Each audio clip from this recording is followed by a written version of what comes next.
Okay, mayong gabi mga kaidol. So, naay nang utana mga kaidol ba? Naay nang utana nga nganong parat daw ang dagat. Bisag ako nakapangutana ako sa kong kagalingon mga kaidol.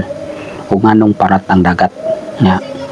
Bisag unsaon og ulan, bagyo, tanang baha sa bukid, hanok sa dagat. Di man gyud mo bating tabang ang dagat. Mao na karon na to ang ako ang i-explain sa inyo mga kaidol kung anong parat ang dagat. So narapod sa inyo ha kung mutuo mo ani na istorya. Kani siya istorya lang niya. Pero nara sa inyo kung mutuo mo. Ang istorya dayan ng dagat nganong ni parat na tungod sa duha ka tawo nga suod nga amigo. Suod nga amigo. Duha ka tawo mga kaidol. So basta istorya na gani mga ingonani nga mga istorya mga kaidol, og ilain nga madugdaog nga pangalan. Dili kanira gyud si Juan o si Pedro. So atong nganlan ning duha ka nagamigo nga si Juan o si Pedro. Ang nahitabuan nila mga kaidol, kani si Juan iyang gihagad si Pedro nga magpahimalad sila. Ug unsa ang ilahang kaugmaon. Kay para daw makita daw nila ang ilahang future o unsa ilang ugma. So ana si Pedro, sige Juan. Nagpahimalad sila. Pila ra may istorya mga kaidol. Nagpaadto sila sa ating himalad.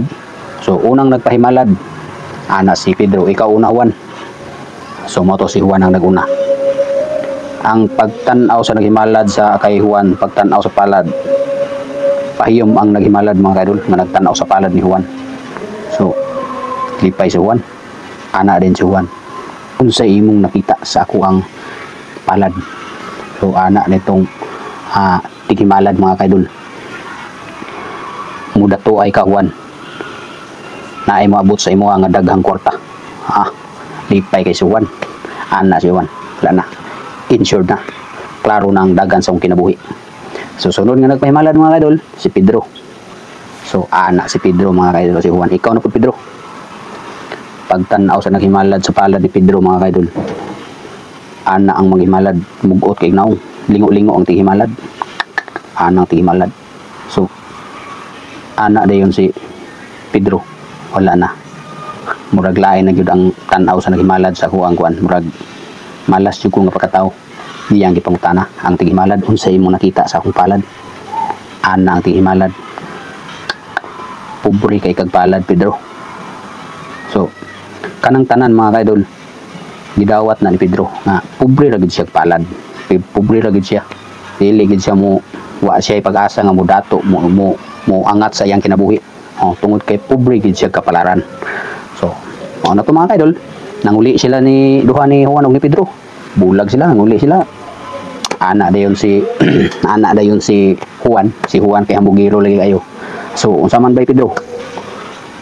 Dili ra ko. Ay sige lang bay Pedro, kay puhon og madato ko. Dili ta kagalimutan kuhaon ta kag bodyguard. Hambog na kay si Juan. Hambog na kay si Juan. So si Pedro mga kaidol nagpaubos lang gyud. Nagpaubos lang gyud si Pedro. Mapahiyobsanon kay si Pedro. Ingon si Pedro mga kaidol. Sige bay Juan, kay ako mutungas na lang pug bukid kay aron mananom ko og lagutmon. Kay pobre man gyud ko kapalaran Juan, wa man jud ko'y pag-asa nga modato. Mao to mga kaidol, pira ra istorya ni saka si Pedro sa bukid. Og si Juan ninguli sa iyang balay og naghigda-higda ra. Harahay, hayahay ra si Juan, naghigda-higda. Og gawas ana nagnahigda-higda si Juan, nagkuha pa gyud siya bodyguard. Kay mudatuay lagi siya. Mudatuay gyud si Juan sa iyang paminaw. Kuha siya bodyguard mga kaidol, naghigda-higda ra siya, wa siya gitrabaho kay ang iyang pagtuo nga moabot ra gyud ang kwarta sa iyang kinabuhi. So samantalang si Pedro tuwa sa bukid ning subida kay mananom og lagutmon. So ani na ang nahitabo mga kaidol. Si Pedro samtang nagsubida sa bukid, kaabot ni Pedro dito sa tunga-tunga na gid sa kinabukiran mga kaidol, katong dagko na jud kay mga kahoy. Nakasugat si Pedro og tiguang. Nga luya kayo ang tiguang, kanang gutom kayo. So giduol ni Pedro. Giingnan niya noy. Nagunsa man ka diri sa bukid. Unsa may imong gibuhat diri, nga perti man yung bukira. So ang tubag sa tiguang mga kaidol, gigutom ko undo. Gigutom. So ang gibuhat ni Pedro, ana si Pedro mga kaidol. Sige noy, naamang ko'y dala diri nga tinapay, akong balon. So ako ning ihatag nimo, ipakaon ako nimo. Gihatag ni Pedro ang pan nga yang gidala, nga yang balon, ug katong tubig nga yang dala nga para lang gyud tato sa iya.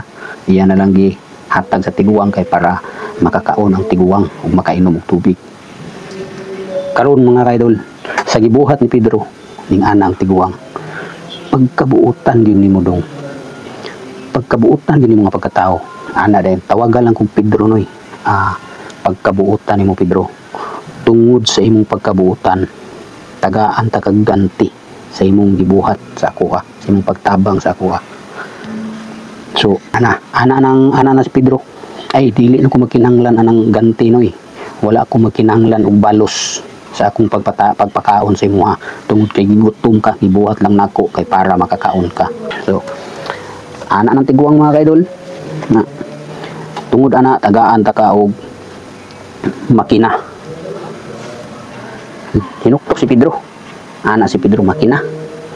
Unsaon man ako ng makina nga bukid man unsaon na magamit ng makina diri nga bukid man So ang istorya mga kaidol sa makina ning ana ang tiguang unsay imong pangayoon ni anang gamay nga makina ihatag sa imo So mao to mga kaidol, ihatagan si Pedro og makina nga gamay kayo nga makina nga tayaon pagyud kayo nga makina. Una Pedro mo andar pa kani. Unsa may magamitan ani? Nagingnan siya sa tiguang. Ilitok og unsay gusto nimong pangayoon kay ihatag sa makina. So kisulayan ni Pedro mga kaidol. Giingnan ni Pedro ang makina. So karon moy kay imo man gikuha ang akong balon, imo man gikaon akong balon, ihatag na ko sa imo So karon kay wa na mo koy balon, mangayo ko sa makina og pagkaon. Ana rin tiguang sige. Pangayo unsa gusto nga pagkaon. Ana din si Pedro mga kaidol. Makina. Tagai ko fried chicken. Andar ang makina mga kaidol, nagawas og fried chicken, piting daghan fried chicken. Hala, gawas ang fried chicken. Piting daghan ana na si Pedro la. Tinuod gid ay. So ana na si Pedro no, yung sa ni pagpalong daghan na kay hindi na ako ni mahurot. Ana din ang tiguang. Pedro, naanay sikreto nga palunganan na ikaw ra ang makabalo ana. Amo to gitudluan si Pedro asa palungon. Naay sikreto nga palunganan nga si Pedro rin nakabalo palong na. So ingnan siya sa tigulang, Pedro, kaning nga makina mao ni makapadato sa imo Utob sa imong pangayoon ani, tagaan ka. Dito. Pila ray sibilanon mga kaidol. Si Pedro ning baba. Balik siya baba sa dito sa patag sa syudad, balik siya baba sa syudad. Karon tato na si Pedro mga kaidol. Ana siya mga Fortuner. Sakay na si Pedro Fortuner. Nanas yung mga negosyo. Kaya nangayo sa makina daghang kwarta. Karon nakitaan si Pedro sa bodyguard ni Juan. Ana ding bodyguard ni Juan. Si Pedro mo gitong niagi dari. Nag-drive og Fortuner. Ana din si Juan Posible. Ngano si Pedro jud to? Ana din bodyguard ni Juan. Wa jud ko nasayop si Juan. Si Pedro jud to. So, ana si Juan. Nganong nabaliktad man ang hitabo? Na si Pedro pagpahimalad na mo pobre man tong kapalaran. Ako dato man ko. Madato man ko. So, ana na si Juan mga kadul, gisugo na yung bodyguard. Panid si Pedro. Kung unsay sikrito niya nganong nadato siya. Ana ning bodyguard. Yes sir Juan. Panidaan sa bodyguard. So nakitaan ni sa bodyguard ni Juan nga si Pedro katong makina nakitaan nay pangayo si Pedro gihatag ngayo sa kwarta gihatag nakitaan sa bodyguard ni Juan. Report dai ng bodyguard ni Juan, Sir Juan, ang sikreto ni Pedro nganong nadato na siya makina nga gamay nga kung sa imong pangayoon ihatag. Ana din Juan, imposible, di kumutuo ana makina kung sa imong pangayoon ihatag nya gamay pagyud. So hinuktok si Juan. Ana bodyguard, tinuuling na si Juan, mao na ako nakita. So mao to, ana din si Juan lagi kay kanang bintahuso gisugo na yung bodyguard. Kawata ang makina ni Pedro nga katong imong nakitaan nga makina sa iya nga ihatag kung unsa imong pangayoon. Kawata dala diri sa kuha.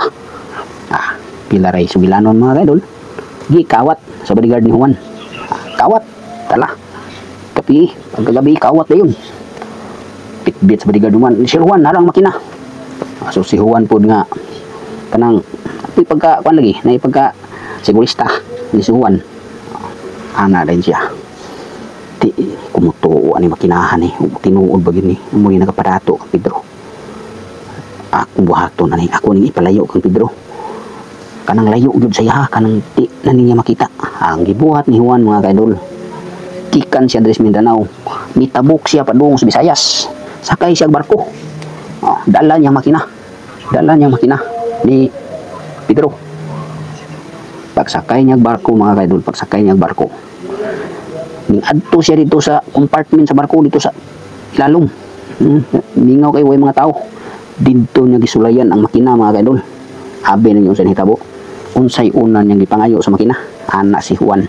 Di kumutuwa ni sulayan yun ako ni kung sa katinuod ni.